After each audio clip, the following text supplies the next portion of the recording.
নমস্কার,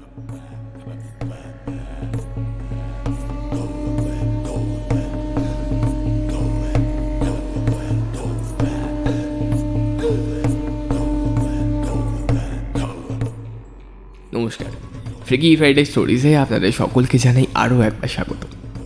আজ শুনবেন লেখিকা পায়েল গুহর কাহিনী রক্ত স্নান।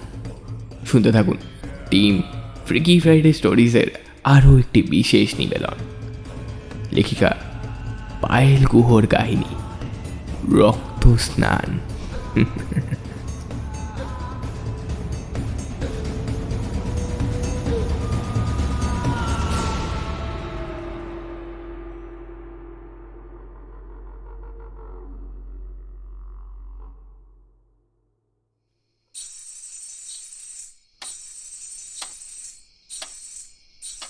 মাঝরাত কটা বাজে? ঘড়ি দেখল সৌরিনী, প্রায় 3টে বাজে এখন। এত রাতে ঘুঙুরের শব্দ। পাশে তাকিয়ে দেখল একবার, শুভ ঘুমোচ্ছে। ও কি কিছুই শুনতে পাচ্ছে না? ওই ওই আবার আসছে ঘুঙুরের শব্দটা। কেউ কি নাচ করছে এত রাতে? নাচ জানার সুবাদে সৌরিনী জানে এটা হাঁটার শব্দ নয়, কেউ যেন নাচ করছে বা নাচের অনুশীলন করছে। কিন্তু সৌরিনী এটাও জানে এখানে ওরা ছাড়া আর কেউ নেই। ঘুঙুরের শব্দ ওকে টানছে। এক প্রকার কৌতূহল বশেই নিজের ঘর থেকে বেরোলো। ঘুঙুরের শব্দ অনুসরণ করতে করতে করিডোর বেয়ে পায়ে পায়ে এগিয়ে গেল। একটা ঘরের সামনে গিয়ে পৌঁছল। নিজের মনেই বিড়বিড় করলো সৌরিনী, এই ঘরটা তো। যে ঘরের সামনে এসে দাঁড়িয়েছে সেই ঘরটা আসলে ভেতর থেকে তালে তালে ঘুঙুরের শব্দ আসছে। কোনো অমোঘ টানে দরজাটা খুলে ফেলল। অন্ধকার না, ঠিক অন্ধকার না, একটা প্রদীপ জ্বলছে। সেই আলোয় দেখতে পাচ্ছে একটা ছায়া নাচ করছে। আহা, কি দারুণ শারীরিক ভঙ্গিমা! তন্ময় হয়ে গিয়েছিল সৌরিনী। চমক ভাঙল একটা কণ্ঠস্বর শুনে। চমকে যায় সৌরিনী। ও যেখানে দাঁড়িয়ে আছে সেই জায়গাটা অন্ধকার, তবু বুঝতে পারে সেই ছায়ামূর্তি ওর সামনে এসে দাঁড়িয়েছে। কে তুমি? প্রশ্ন করে সৌরিনী। উত্তরে শুধু হাসে সে। তারপর নিজের ঘুঙুরটা খুলে সৌরিনীর হাতে তুলে দেয়। এক রাশ বিস্ময়ে মুখ তুলে তাকালো। কাউকে দেখতে পাচ্ছে না, কিন্তু বুঝতে পারছে সামনে যে দাঁড়িয়ে আছে সে ব্যক্তিত্বময়ী। তুমি কে? কি চাও তুমি? এখানে তো আমরা ছাড়া আর কেউ ছিল না, তবে তুমি কিভাবে এলে এখানে? হাসল সে। তার শীতল হাসিতে গাটা কাঁটা দিয়ে উঠল। হাসছো কেন? বলো কি চাও? আর ঘুঙুর ঘুঙুর আমায় কেন দিচ্ছ? হাসছি হাসছি কারণ তুই যে আমার এত বছরের অতৃপ্ত ইচ্ছে পূরণ করবি। অতৃপ্ত ইচ্ছে। অতৃপ্ত ইচ্ছে? কি কি ইচ্ছে বলো? রক্ত রক্ত রক্ত স্নান।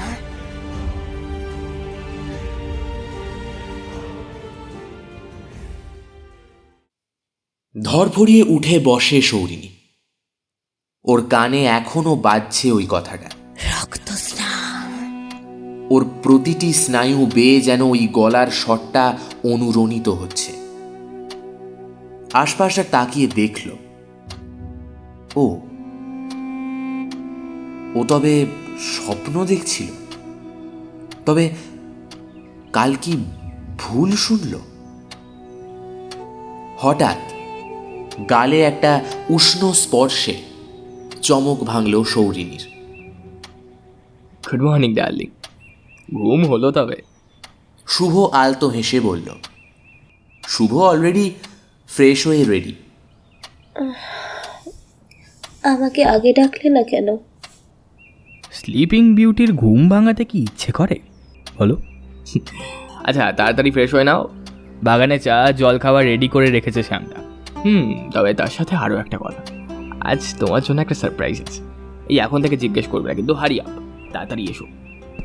শুভ চলে যায়। শুভর শেষ কথাটা ভাবতে ভাবতে বিছানা থেকে পাটা মাটিতে রাখে। থমকে যায় সৌরিনী।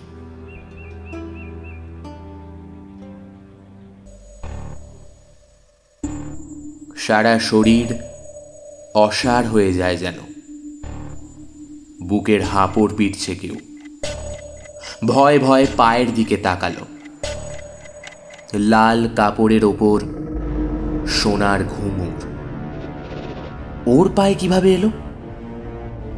এটাই তো স্বপ্নে দেখল না? কেউ যেন ওর হাতে তুলে দিল। যদি স্বপ্নই হবে তবে ওর পায়ে এলো কিভাবে? আর যদি বাস্তব হয় তবে ও এই ঘরে এলো কিভাবে? কি হচ্ছে সব? ঘুঙুরটা খুলে নেয়, যত্ন করে বিছানায় রাখে। এখন এত ভাবার সময় নেই।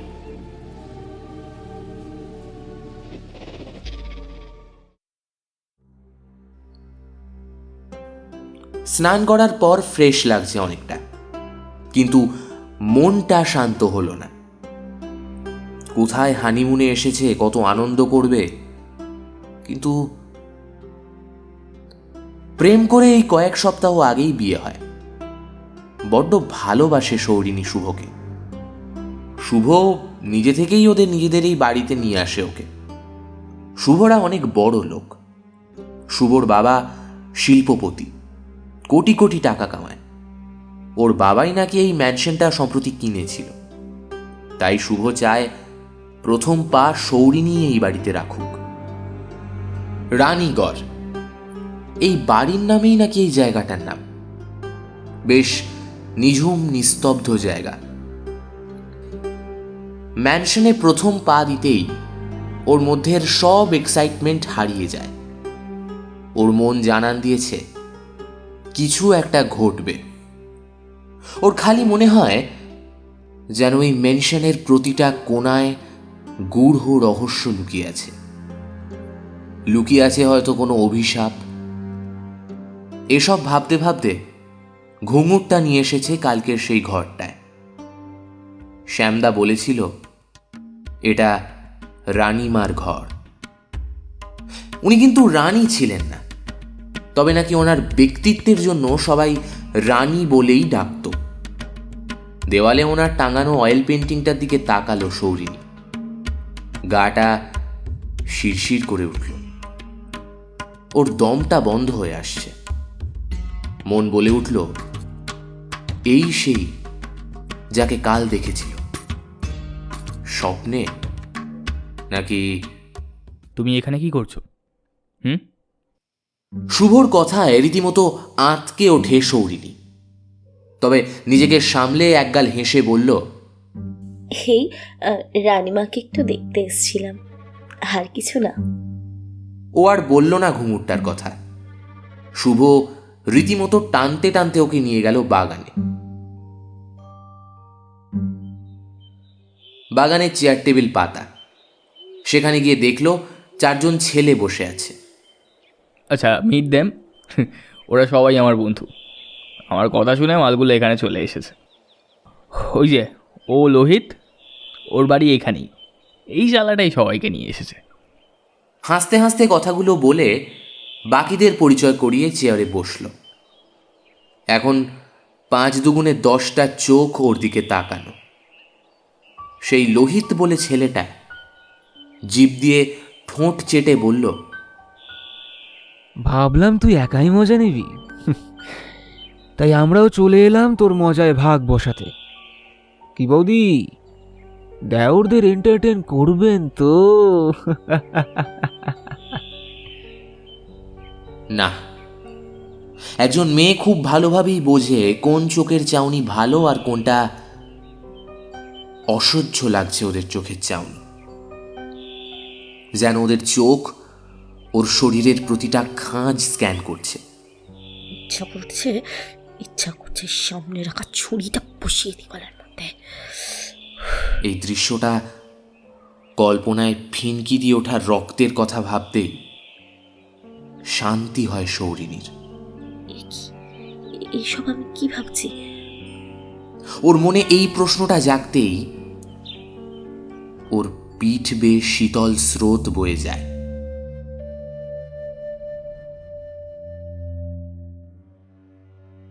আমি নাচের কোনো কিছুই সঙ্গে আনিনি, কিভাবে নাচবো? আর তাছাড়া আমার ইচ্ছেও করছে না। প্লিজ প্লিজ প্লিজ, আমি ওদের কথা দিয়ে দিয়েছি, তোমাকে আজকে নাচতেই হবে। আরে জিনিস নেই তো কি হয়েছে, ওই তো ওই বাইজির ড্রেসগুলো আছে তো, দারুণ মানাবে কিন্তু তোমায়। আর তাছাড়া ও যে কথাটা শুনেছে শুভকে ওর বন্ধুদের সাথে বলতে, তারপর শুভর উপস্থিতি অস্বস্তিকর হয়ে উঠেছে ওর কাছে। ও খুব ভালোভাবেই বুঝতে পারছে ওর সাথে আসলে কি হতে চলেছে। শুভর হলঘরের দিকে চলে যাওয়াটা দেখতে দেখতে সৌরিনী ভাবে, একে কি আমি ভালোবেসেছিলাম? হে ঈশ্বর! নাচার ইচ্ছে ওর একবারও নেই, কিন্তু ওর মনের ভেতর থেকে কেউ যেন ওকে বলল নাচতে। ও রানীমার ঘরের দিকে পায়ে পায়ে এগিয়ে গেল।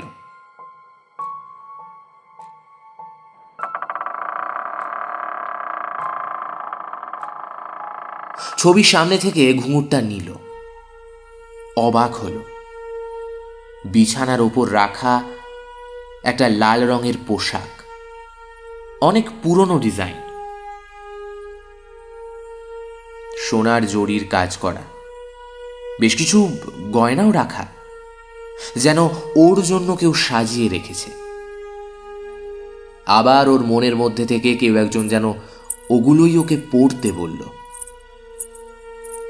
ও যখন হলঘরে পৌঁছলো ততক্ষণে শুভ ও ওর বন্ধুরা অলরেডি নেশাগ্রস্ত। হলঘরের চৌকাঠ পেরোতেই সারা শরীরে বিদ্যুৎ খেলে গেল। বড় হলঘর, মেঝেতে তক্তাপোষ সাজানো, সেখানে 5 জন বসে। ওকে দেখেই শুভ এগিয়ে এলো,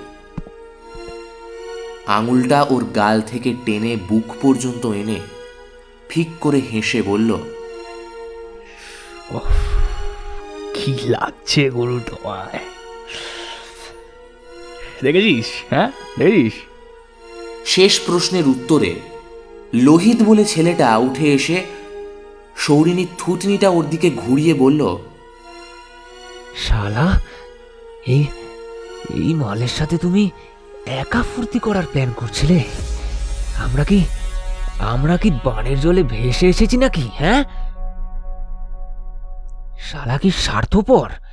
হ্যাঁ। সৌরিনী ঠোঁটের কাছে নিজের ঠোঁটটা নিয়ে গিয়ে, আজ তুমি শুধু আমাদের। সৌরিনী শান্ত স্বভাবের হলেও এই মুহূর্তে ওর রাগ দানা বাঁধছে মনের মধ্যে। ইচ্ছে করছে, কিন্তু কিছু করলো না বা কিছু বললও না। 4 পা পিছিয়ে গেল। তা দেখে ওই 5 জন হেসে উঠল। সৌরিনী তাকালো একবার নিজের ভালোবাসার দিকে। এ কি ডার্লিং, দাঁড়িয়ে কেন? শুরু করো, start. We all are waiting for you darling. না, সে এনজয় করছে। ওর অপমানটা তাড়িয়ে তাড়িয়ে উপভোগ করছে। 5 জনের দিকে আরো একবার তাকালো। শরীরের ভেতর রাগগুলো প্রতিটা রন্ধ্রে ছড়িয়ে পড়ছে। সকালের ইচ্ছেটা অল্প অল্প করে দানা বাঁধছে মনের মধ্যে। আস্তে আস্তে ওরও তৃষ্ণা জাগছে রক্তের।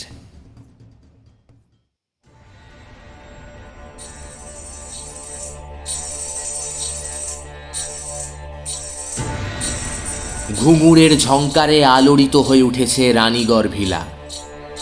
ওই 6 জনের অলক্ষ্যে একজন প্রমাদ গুনছে।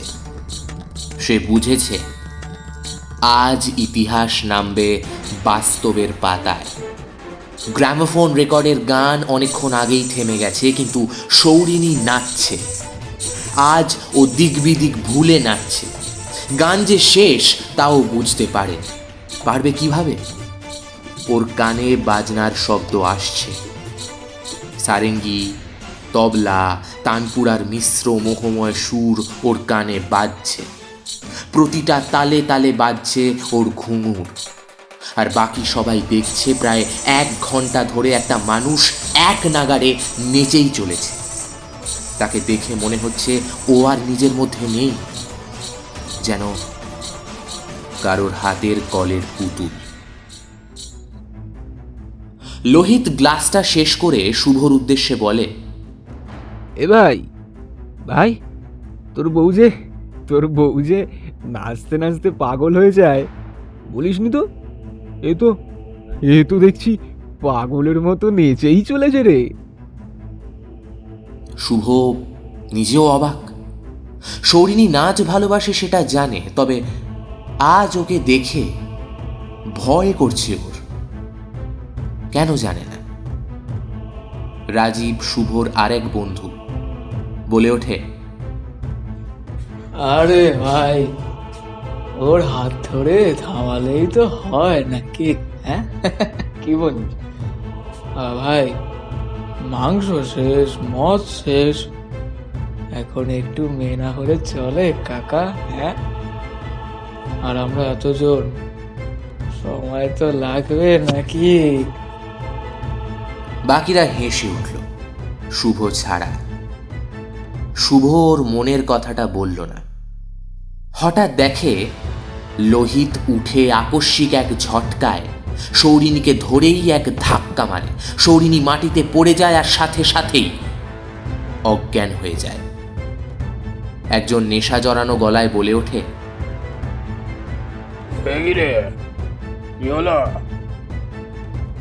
লোহিত সৌরিনীর ওড়নাটা খুলে দূরে ফেলে দেয়। তারপর ওর হাত দিয়ে সৌরিনীর 2 গাল ধরে নাড়ালো। ও বৌদি, না, কোনো সাড়া নেই। হঠাৎ লোহিত ওর হাতের গ্লাসের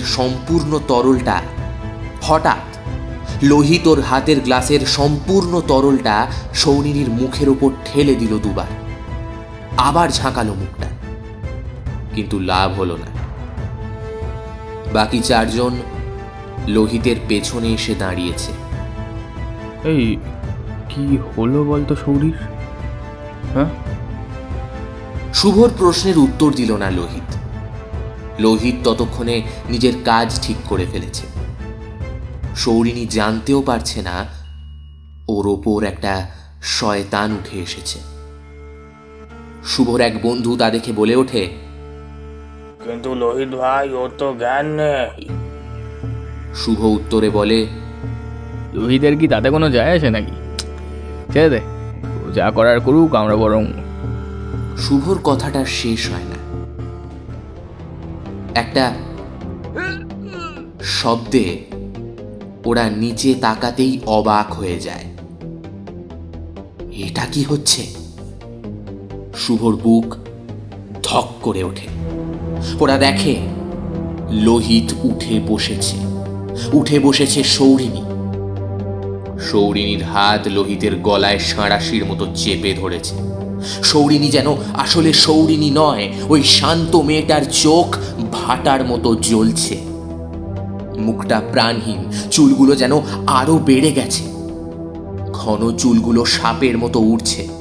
সৌরিনীর হাতের নখগুলো যেন আরো বড়, সেগুলো সেগুলো ব্লেডের মতো ঢুকে যাচ্ছে লোহিতের গলার মধ্যে, যেন যেন ওগুলো ওর কণ্ঠনালী ছিন্ন করে দেবে। গল গল করে রক্ত ঝরছে ওর গলা থেকে, আর তা দেখে চওড়া হচ্ছে সৌরিনীর মুখের প্রশান্তির হাসি। চারজন এতটাই বিহ্বল হয়ে গেছিল যে লোহিতকে বাঁচানোর কথা ভুলেই যায়। হঠাৎ রাজ অর্থাৎ শুভর আরেক বন্ধুর খেয়াল পড়তেই ও কাছে যেতে চায়। তখনই সৌরিনী রাজের দিকে তাকায়। সাপের মতো ওই শান্ত নিষ্প্রাণ চোখে চোখ পড়তেই এক প্রকার ভয়ে থমকে যায় রাজ, আর মেঝেতে পড়া মদে পা পিছলে যায় ওর। আর ওর পায়ে লেগে নিচে সাজানো একটা লণ্ঠন উল্টে আগুন ধরে যায় রাজের গায়ে। শুভরা তা দেখেই আগুন নেভানোর চেষ্টা শুরু করে, কিন্তু শুভরা দেখে ওরা যত জল দিচ্ছে তত আরো আগুন বেড়ে উঠছে। শেষমেশ ওদের মেঝেতে পাতা তক্তপোষ তুলে রাজের গায়ে ফেলে আগুন নেভানোর চেষ্টা করে। উল্টে আগুন ধরে যায় তক্তপোষটাতে। রাজীব তবু এগিয়ে ধরতে চায় রাজকে। রাজীবের গায়েও অদ্ভুতভাবে আগুন লেগে যায়। শুভ আর ওর আরেক বন্ধু বিস্ফারিত চোখে দেখতে থাকে সামনে ঝলসে যাচ্ছে ওর দুই বন্ধু, আর এদিকে দিক বিদিক কাঁপানো হাসি হাসছে সৌরিনী, এক হাড় হিম করা হাসি। সৌরিনী এতক্ষণে লোহিতকে ছেড়ে দিয়েছে। লোহিতের শরীরে এখন আর প্রাণ নেই, মুখ থেকে রক্ত উঠে গলা দিয়ে রক্ত অনবরত পড়ে যাচ্ছে। সৌরিনী আঁচড়ে আরো ক্ষতবিক্ষত করতে শুরু করেছে লোহিতের শরীর। কতক্ষণ অমন চলে খেয়াল করতে পারে না শুভ। দেখে ক্ষতবিক্ষত বুকের রক্ত দুহাতে নিয়ে নিজের মাথায় দেয় সৌরিনী। সারা শরীরে রক্ত মাখছে সৌরিনী, যেন কয়েক জন্ম অপেক্ষা করেছিল আজকের এই সময়ের জন্য। গাঢ় কালো রক্ত মাথা বেয়ে গাল বেয়ে চুইয়ে চুইয়ে পড়ছে। পুরো ম্যানশনে অনুরণিত হচ্ছে সৌরিনীর হাসি। শুভ বিহ্বল হয়ে চেয়ে আছে। ওর মনে হচ্ছে যেন জলকেলি করছে রক্ত দিয়ে সৌরিনী, নাকি নাকি সৌরিনী নয়।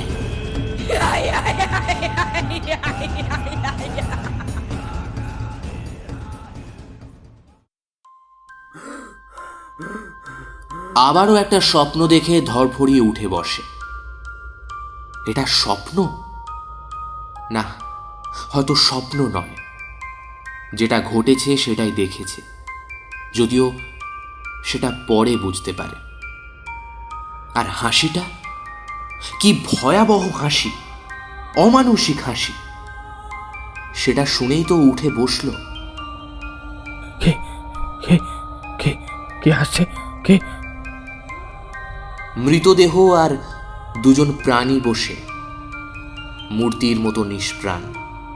তাদের দেখে বুঝতে পারে ও আসলে কি স্বপ্নে দেখেছে। স্তম্ভিত হয়ে যায়। একজন ঘরে এসেছে, পায়ে পায়ে কাছে এসে দাঁড়ালো। দিদিমণি, দিদিমণি উঠুন, ঘরে যান, স্নান টান করুন। দিদিমণি, দিদিমণি উঠুন, উঠুন দিদিমণি। কয়েকবার ডাকার পর যেন হঠাৎ প্রাণ ফিরল সেই রক্তমাখা মূর্তিতে। দিদিমণি ঘরে যান দিদিমণি, পুলিশ আসলে। ঘোর মাখা চোখে তাকালো সৌরিনী শ্যামদার দিকে, তারপর চুপচাপ বেরিয়ে গেল ঘর থেকে।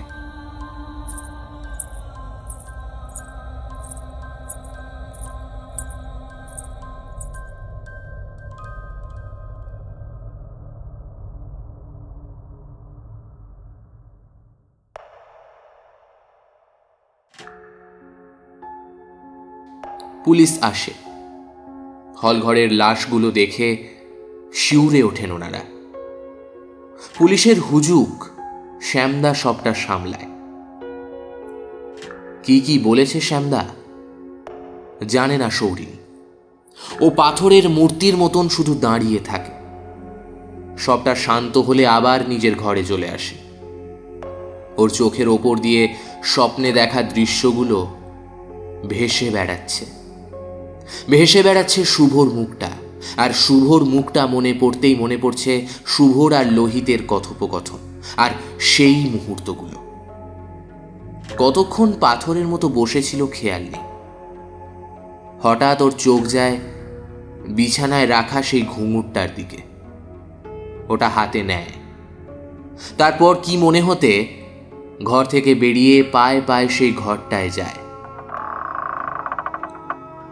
দরজা খুলতেই আগে সেই গুমোট ভাবটা পায় না, বরং ঘরটার পরিবেশ যেন কত হালকা। ঘুঙুরটা সেই অয়েল পেন্টিংটার সামনে রাখে, তারপর এক দৃষ্টে তাকিয়ে থাকে। হঠাৎ ওর চোখের সামনে আবার স্বপ্নটা ভেসে ওঠে। লোহিতের গলা টিপে ধরা, লোহিতের শরীরে আঁচড়, রক্ত স্নান। তবে এসব সৌরিনী নয়।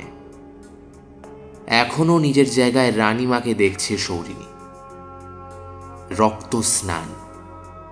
কাল কাল এটাই বলেছিল না রানীমা? শরীরে আবার হিমস্রোত বয়ে যায়। কানে ভেসে ওঠে সেই কথাটা। বাষ্পভরা চোখে একবার ছবিটার দিকে তাকালো। ছুটে সশব্দে দরজাটা বন্ধ করে বেরিয়ে যায়। একদম বাইরে বেরিয়ে প্রাণ ভরে নিঃশ্বাস নেয়। আশপাশটার দিকে তাকায়। চোখ পড়ে পশ্চিমের বারান্দায় বসে আছে শ্যামদা। ওদিকটা এগিয়ে যায় সৌরি। এসেছ দিদিমণি? বসো বসো। দুপুরে তো কিছু খেলে না। দাঁড়াও, তোমার জন্য দুধ গরম করে রেখেছি, এনে দিচ্ছি। সৌরিনী প্রথমে চমকে যায়। শ্যামদা ওর দিকে না তাকিয়ে বুঝলো কিভাবে যে ও এসেছে? না না, আমি দুধ খাই না গো, তুমি বসো। তোমার চোখ মুখ এত ফ্যাকাশে লাগছে, তোমার কি জ্বর এসেছে নাকি? ম্লান হাসি হেসে বলল,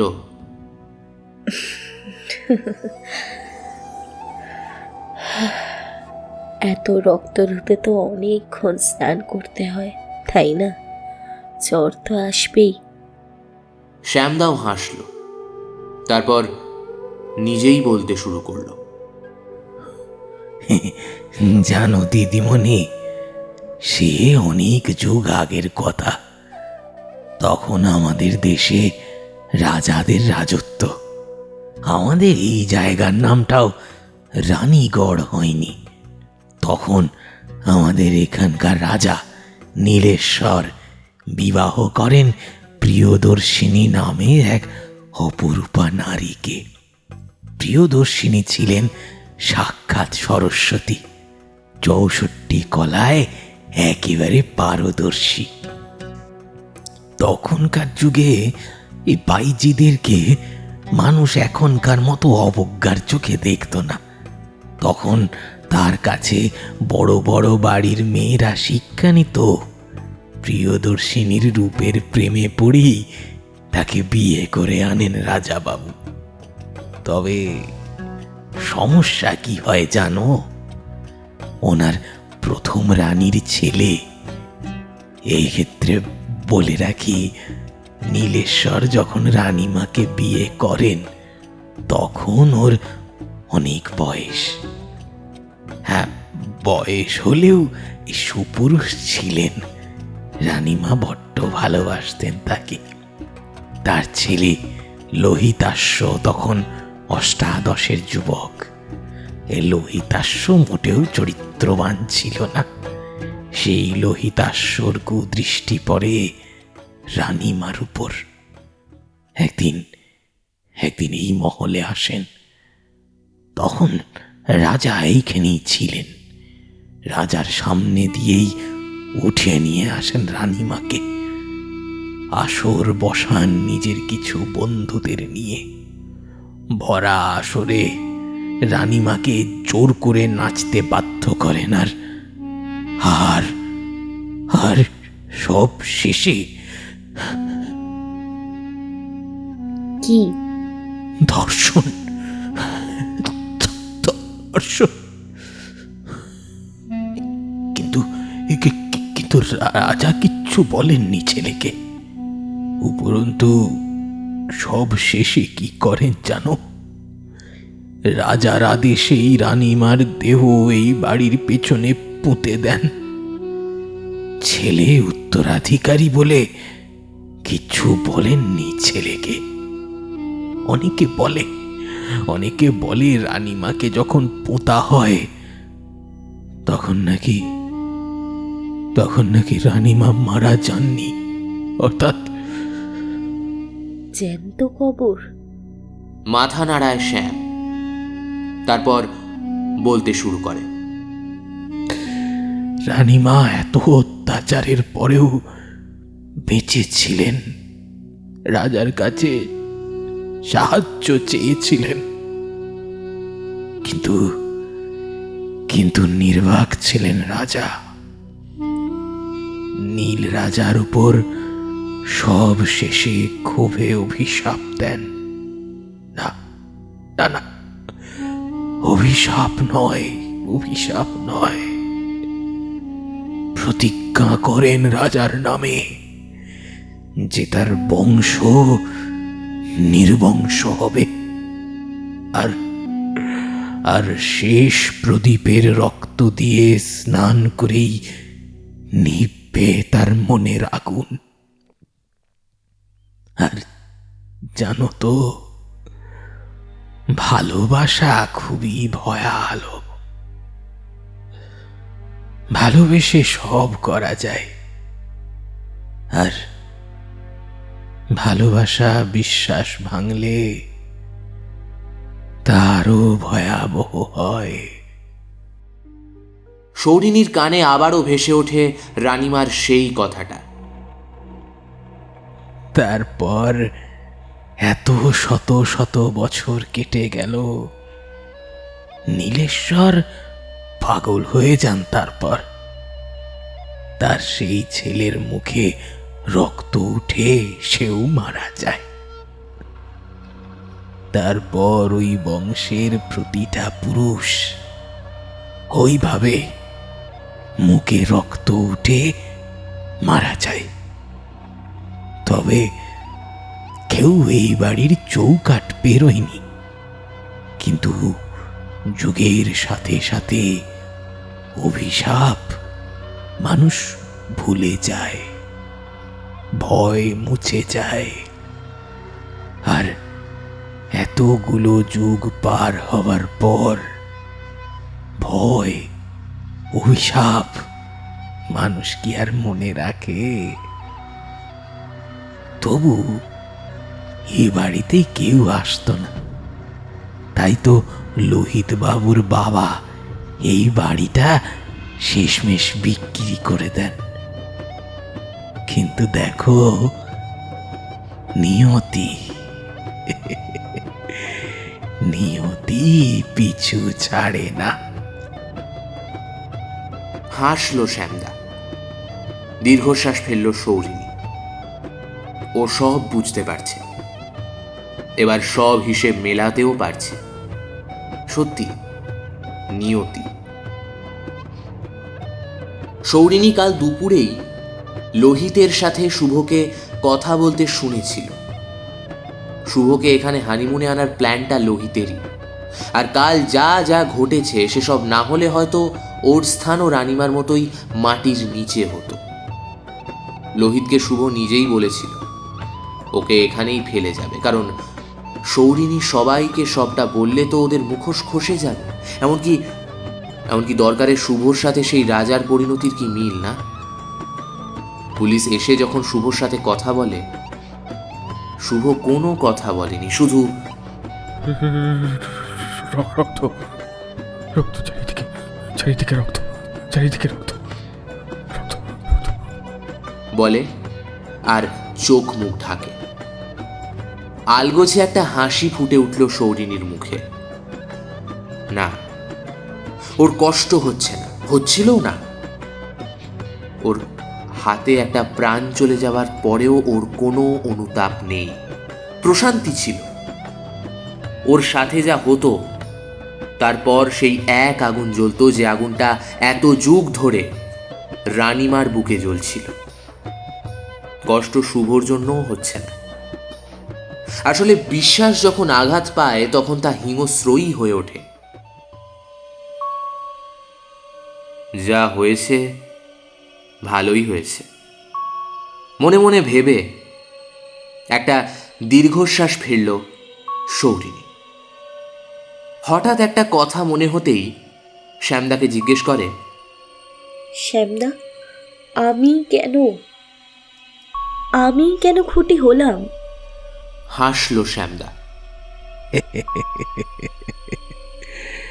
মনে পড়ে প্রথম দিন তোমাকে দেখেই তোমার হাত দেখতে চেয়েছিলাম।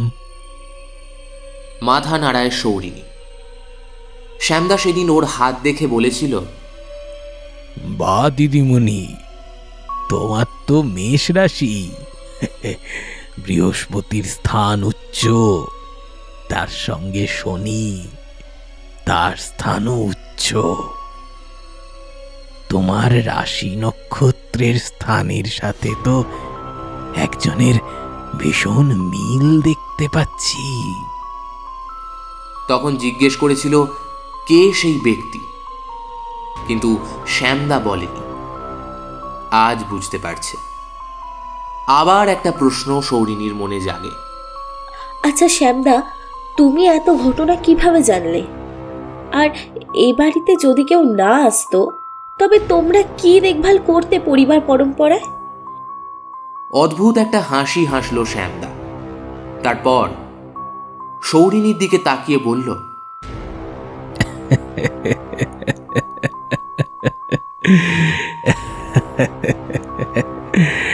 জানো তো, আমাকে আমাকে রানীমা বাবা বলে ডাকতো। এবার বলো, মেয়েকে একা ফেলে আমি এত বছর কিভাবে থাকতাম? হ্যাঁ, বলো। বিস্ময় ভরা চোখে তাকিয়ে থাকে সৌরিনী। মনে মনে ভাবলেও মুখে বলতে হয় না, কারণ ওর চোখের সামনেই দেখতে পায় সাদা চুল, ক্ষয়িষ্ণু চেহারার মানুষটা যেন হাওয়ায় মিলিয়ে যাচ্ছে, অদৃশ্য হয়ে গেল চোখের নিমেষে। কিছু মুহূর্তের জন্য বুকটা ধক করে উঠলেও ভয় পাচ্ছে না সৌরিনী, কষ্টও পাচ্ছে না।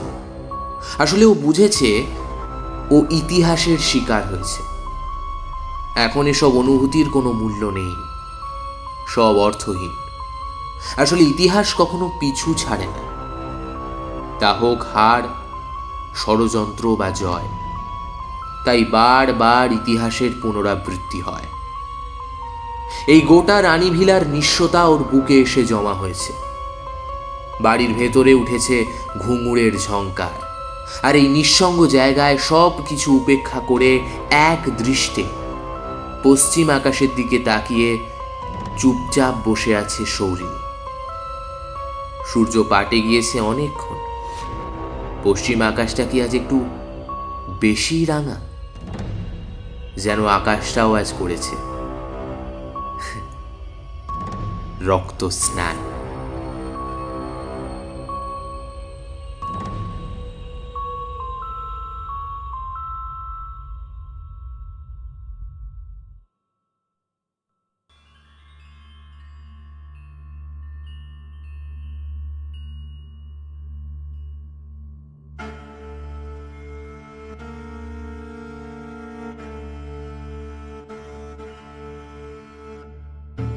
শুনছিলেন লেখিকা পায়েল গুহর কাহিনী রক্ত স্নান। আজ গল্প পাঠে ছিল সায়ন্তন, সৌরিনীর চরিত্রে তৃষা, রানীমায়ের চরিত্রে গার্গী, লোহিতের চরিত্রে সৌভিক, রাজীবের চরিত্রে দেবায়ন এবং শ্যামদার চরিত্রে তমাল ঘর। Poster design Souvik. পর্ব পরিচালনা, গল্পের সাউন্ড ডিজাইন, গল্পের সূত্রধার এবং গল্পের শুভর চরিত্রে আমি আর্য। আমরা অসংখ্য ধন্যবাদ জানাই লেখিকাকে। তার এত সুন্দর একটি গল্প আমাদের উপহার দেওয়ার জন্য। এবং তার সাথে সাথে ধন্যবাদ জানাই মিডনাইট স্টোরিজ থেকে সৌভিককে এই উদ্যোগে আমাদের পাশে থাকার জন্য। শেষ হলো আমাদের আজকের উপস্থাপনা। সামনের সপ্তাহে অর্থাৎ আগামী সপ্তাহে এইরকমই একটি দারুণ গল্প নিয়ে ফিরে আসব। হ্যাঁ, তবে তার আগে বলে রাখি, আমরা গোপন সূত্রে জানতে পেরেছি আপনাদের মধ্যে কয়েকজন নাকি শুধু গল্প শুনেই পালিয়ে যান। এই সাবস্ক্রাইবটা করবে কে?